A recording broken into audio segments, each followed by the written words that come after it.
स्वागत है आप सभी विद्यार्थियों का Subhash study centre YouTube channel पर। तो जितने भी मेरे प्यारे विद्यार्थी 2023-2024 वार्षिक परीक्षा की तैयारी कर रहे हैं, आप सभी के लिए आज का यह वीडियो वेरी इंपॉर्टेंट होगा, क्योंकि इस वीडियो में मैं लेकर के आ चुका हूं जितने भी मेरे प्यारे विद्यार्थी क्लास 9th में हैं, आप सभी के लिए कबीर दास जी के द्वारा रचित साखी यहां पर आप देख रहे हैं। कबीर दास जी के द्वारा रचित साखी संख्या 2 यहां पर आप देख लीजिए। दूसरी साखी है, राम नाम के पट तरे देबे कौ कछु नाहि, क्या ले गुरु संतोषिए हौस रही मन माहि। और इसके पहले के वीडियो में मैंने आपको कबीर दास जी की साखी संख्या 1 जो कि इस प्रकार से थी, सतगुर हमसु रीझ करी एक कहया प्रसंग, बरस्या बादल प्रेम का भीज गया सब अंग। इस साखी को मैंने पढ़ा दिया था, इसका मैंने संदर्भ आपको बता दिया था, प्रसंग भी बता दिया था, व्याख्या और काव्यगत सौंदर्य भी बता दिया था, जिसका वीडियो आप चैनल की प्लेलिस्ट में देख पाएंगे। तो जितने भी मेरे प्यारे विद्यार्थी क्लास 9th में हैं और 2023-2024 के लिए तैयारी करना चाहते हैं, हिंदी विषय की धुआंधार तैयारी करना चाहते हैं, साथ ही साथ अपनी नोट्स भी बनाना चाहते हैं, तो आप चैनल को जरूर सब्सक्राइब कर लेना, वीडियो को ज़्यादा से ज़्यादा शेयर कर देना, अपने इष्ट मित्रों को चैनल के बारे में जरूर बताना। यहाँ पर आपको हिंदी विषय की कंप्लीट तैयारी कराऊंगा मैं, हिंदी काव्य खंड की, हिंदी गद्य खंड की, हिंदी संस्कृत खंड की और हिंदी व्याकरण खंड की संपूर्ण नोट्स भी आप बना सकते हैं वीडियो के द्वारा। तो आप इस वीडियो को जरूर शेयर कर देना। चलिए मैं आपको बताने जा रहा हूं इस वीडियो में, राम नाम के पट तरे देबे को कछु नाहि, क्या ले गुरु संतोषिए हौस रही मन माहि। इसका आपको संदर्भ कैसे लिखना है, तो कबीर दास जी के द्वारा यह साखी रचित है। तो प्रस्तुत साखी हमारी पाठ्य पुस्तक हिंदी आप काले पेन से लिखिएगा। जब भी आप अपनी नोट्स बनाएंगे या आप परीक्षा में संदर्भ लिखेंगे, आपको करना क्या होगा, संदर्भ इस तरीके से हेडिंग आपको डाल देना है काले पेन से अच्छे से, फिर प्रस्तुत साखी हमारी पाठ्य पुस्तक हिंदी आप काले पेन से लिखिएगा। मैंने यहाँ पर रेड पेन का प्रयोग किया है, लेकिन आपको रेड पेन का प्रयोग कहीं भी नहीं करना है, ना तो अपनी नोट्स में करना है और ना ही आप अपनी जब भी परीक्षा में लिखें, कोई भी परीक्षा हो उसमें भी आपको रेड पेन का प्रयोग बिल्कुल भी नहीं करना है। तो ये चीज आप ध्यान में रखिएगा।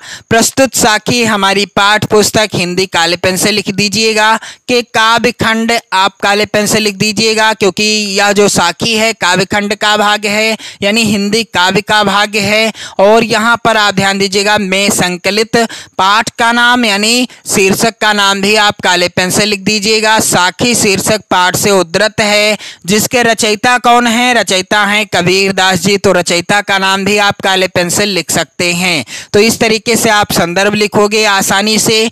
प्रस्तुत साखी हमारी पाठ्य पुस्तक हिंदी के काव्य खंड में संकलित साखी शीर्षक पाठ से उद्धृत है, जिसके रचयिता कौन है, कबीर दास जी हैं। आप ध्यान दीजिएगा, कबीर दास जी के द्वारा रचित है यह साखी। और मैं आपको इसी तरह से कबीर दास जी की जितनी भी साखियां हैं, यहाँ पर आप सभी लोग ध्यान दीजिएगा, कबीर दास जी की जितनी भी साखियां हैं क्रमशः मैं आपको पढ़ाता चलूंगा, यानी हिंदी काव्य खंड की मैं बेहतर तैयारी कराता चलूंगा। यहाँ पर आप देख रहे हैं कबीर दास जी की जितनी भी साखियां हैं मैं क्रमवार से सभी साखियों को पढ़ाता चलूंगा, इनका जो है संदर्भ, प्रसंग, व्याख्या, काव्यगत सौंदर्य बताता चलूंगा। बस आप चैनल के साथ बने रहें, रेगुलर आपको वीडियो देखने को मिलेगी, आप नोट्स भी बनाते रहिएगा। तो प्रसंग क्या हो जाएगा, प्रसंग इस तरीके से काले पेन से हेडिंग डालना है आपको, और प्रसंग हो जाएगा कि कबीर दास जी कहते हैं कि जिस गुरु ने हमें ज्ञान प्रदान किया है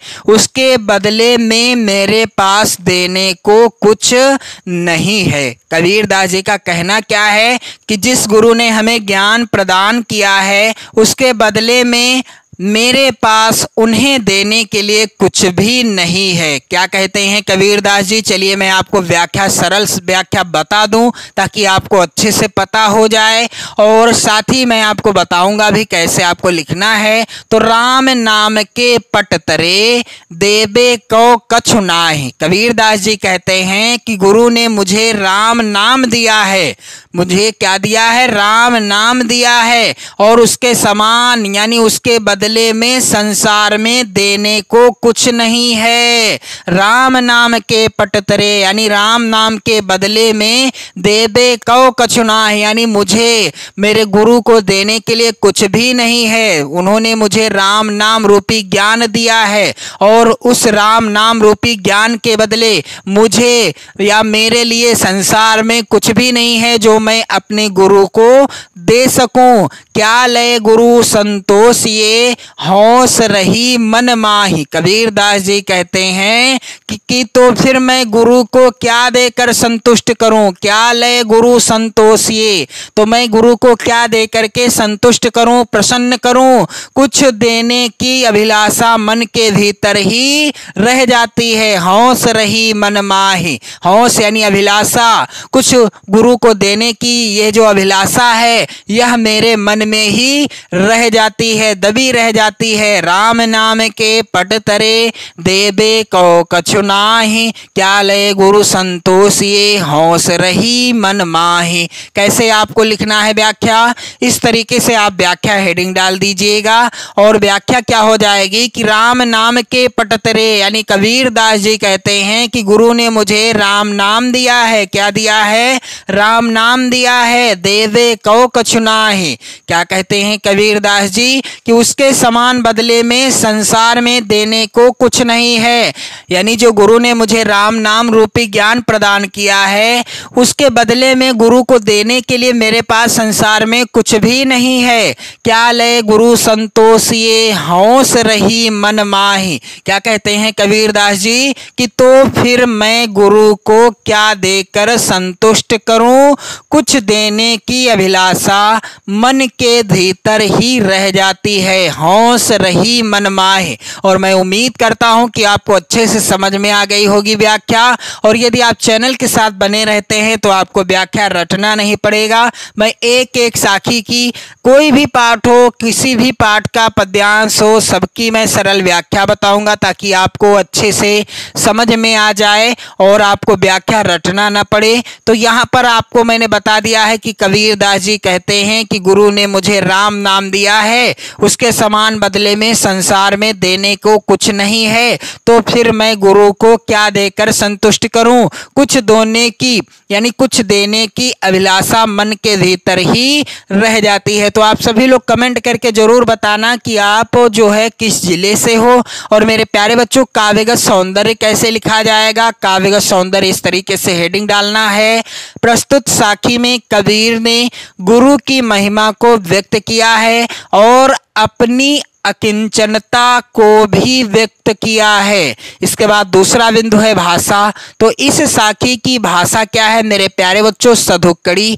साखी जो शीर्षक पाठ है, यहाँ पर आप ध्यान दीजिएगा, साखी जो शीर्षक पाठ है जो कि कबीरदास जी के द्वारा रचित है, इसमें जितनी भी साखियां हैं सभी की भाषा क्या है? सधुक्कड़ी है। जब भी आप लिखोगे तो आप जो है अच्छे से एक में ध्यान दीजिए काव्य सौंदर्य में, बाकी आपको थोड़ा बहुत चेंज करना होगा। तो भाषा क्या है? सधुक्कड़ी। सभी साखियों की भाषा क्या है? सधुक्कड़ी है। रस कौन सा है? सभी में शांत रस है। जितनी भी साखियां हैं, यहाँ पर 15 साखियां हैं इस पाठ में, सभी में शांत रस है। छंद कौन सा है? सभी में दोहा छंद है। ये जो साखियां हैं किस छंद में लिखी हैं? दोहा छंद में लिखी हुई हैं। और अलंकार कौन सा है यहाँ पर? तो उपमा अलंकार है और अनुप्रास अलंकार है। उपमा अलंकार क्यों है? क्योंकि यहाँ पर उपमा की गई है, तुलना की गई है। अनुप्रास अलंकार क्यों है? क्योंकि एक अक्षर एक से अधिक बार आया है, दो या दो से अधिक बार आया है, वही अनुप्रास अलंकार होता है। जब मैं आपको अनुप्रास, यमक, श्लेष अलंकार पढ़ाऊंगा तो आप आप अच्छे से समझ जाओगे और आपको अलंकार रटना नहीं पड़ेगा। तो मेरे प्यारे बच्चों, इस तरीके से काव्यगत सौंदर्य आपको लिख देना है और इसी तरह से यहाँ पर भाषा, सदुकड़ी, रस, शांत रस और छंद, दोहा, छंद, अलंकार, उपमा और अनुप्रास अलंकार। इसके बाद मेरे प्यारे बच्चों यहाँ पर ध्यान दीजिएगा, अगली साखी है, यहाँ पर ध्यान दीजिएगा, अगली साखी यहाँ पर है, आप ध्यान दीजिएगा मेरे प्यारे बच्चों। ज्ञान प्रकाश्या गुरु मिल्या, जो जिन विसर जाए, जब गोविंद कृपा करी, तब गुरु मिलिया आए। मैंने ऑलरेडी ही इस साखी का संदर्भ और प्रसंग, व्याख्या और काव्यगत सौंदर्य लिख रखा है आप सभी के लिए। आप कमेंट करेंगे, मैं वीडियो प्रोवाइड कराऊंगा। इसी तरह से मैं आपको प्रत्येक चैप्टर, जितने भी पाठ हैं आपकी हिंदी काव्य खंड के अंतर्गत यानी हिंदी काव्य में, सभी को क्रमशः एक एक पद्यांश का अलग अलग संदर्भ, व्याख्या और काव्यगत सौंदर्य बताता चलूंगा। आपकी अच्छी तैयारी हो जाएगी चैनल के साथ जुड़कर। तो मेरे प्यारे बच्चों, चैनल को जरूर सब्सक्राइब कर लेना और वीडियो को ज़्यादा से ज़्यादा शेयर कर देना अपने सभी इष्ट मित्रों में। चैनल के बारे में सभी इष्ट मित्रों को जरूर जानकारी दे देना, क्योंकि यहाँ से आप जुड़कर अपनी नोट्स भी बना सकते हो और अच्छी तैयारी भी कर सकते हो। जय हिंद।